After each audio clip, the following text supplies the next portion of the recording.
Hello, Namaskar. Welcome to 3AD Studies channel. আজি আলোচনা কৰিব বিচাৰিছো সপ্তম শ্ৰেণীৰ 9 নম্বৰ পাঠৰ জলবায়ু ভাৰতৰ জলবায়ু প্ৰাকৃতিক উদ্ভিদ কৃষি আৰু জনসংখ্যা সেই পাঠটোৰ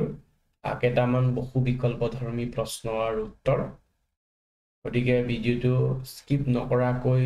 আগলৈ চাই থাকক আৰু এই চেনেলটো মোৰ 3AD Studies চেনেলটো সাবস্ক্ৰাইব কৰিবলৈ নাপাহৰিব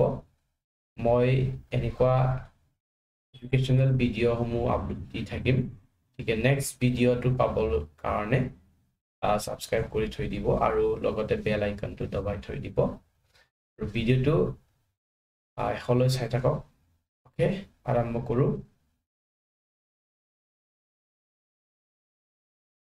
পাঠ 9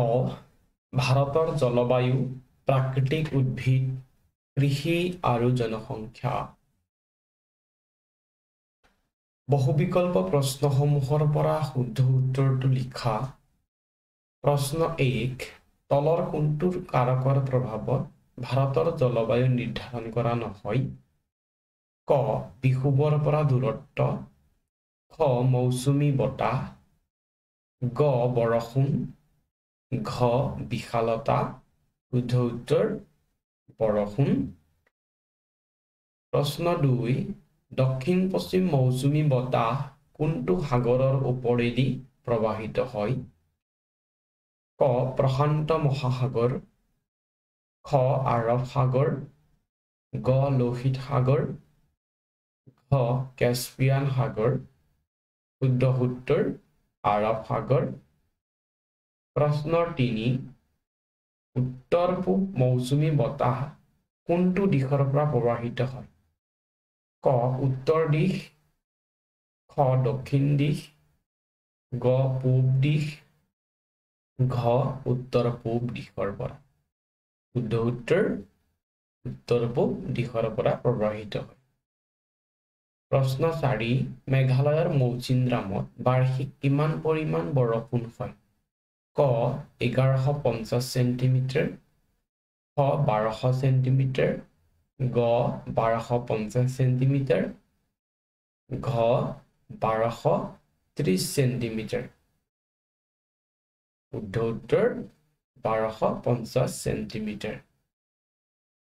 প্ৰশ্ন 5 অসমৰ বাৰ্ষিক বৃষ্টিপাতৰ পৰিমাণ কিমান ক 200 সেন্টিমিটাৰতকৈ অধিক খ 100 পৰা 200 সেন্টিমিটাৰ গ 50 সেন্টিমিটাৰ গ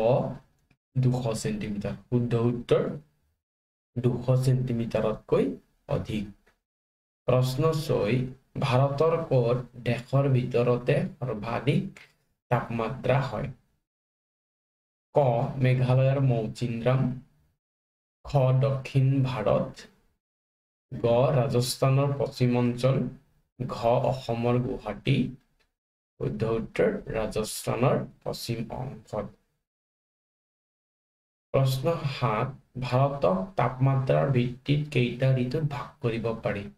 ক 4টা খ 6টা গ 5টা ঘ 3টা শুদ্ধ উত্তৰ 4টা প্ৰশ্ন 8 তলৰ কোনটো বদ্বীপীয় উদ্ভিদ হয় ক শিশু খ অৰ্জুন গ খেজুৰ ঘ নাৰিকল শুদ্ধ উত্তৰ ঘ নাৰিকল প্ৰশ্ন 8 পৰ্ণপাতী উদ্ভিদৰ বাবে কিমান পৰিমাণৰ গড় উষ্ণতা প্ৰয়োজন ক 25 পৰা 27 ডিগ্ৰী সেলসিয়াছ খ 27 ডিগ্ৰী সেলসিয়াছ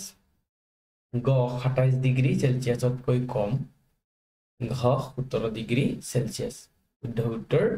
27 ডিগ্ৰী সেলসিয়াছ প্ৰশ্ন 10 বাঁহ কোনটো শ্ৰেণীৰ উদ্ভিদ ক চিৰসেউজীয়া খ মৌচুমীয় গ তৃণজাতীয় ঘ বদ্বীপীয় শুদ্ধ উত্তৰ মৌচুমীয় উদ্ভিদ 11 নম্বৰ প্ৰশ্ন থৰ মৰুভূমি কোনখন ৰাজ্যত আছে ক মহাৰাষ্ট্ৰ খ ৰাজস্থান গ গুজৰাট ঘ পাঞ্জাব শুদ্ধ উত্তৰ খ ৰাজস্থান 12 নম্বৰ প্ৰশ্ন ঘেঁহু তলৰ কোনখন ৰাজ্যৰ প্ৰধান কৃষি শস্য ক পশ্চিম বংগ খ উত্তৰ প্ৰদেশ গ হাৰিয়ানা ঘ অসম শুদ্ধ উত্তৰ হাৰিয়ানা প্ৰশ্ন 13 গংগা আৰু ব্ৰহ্মপুত্ৰ উপত্যকা অঞ্চলৰ প্ৰধান শস্য হ'ল ধান ঘেঁহু চাহ কপাহ শুদ্ধ উত্তৰ ক ধান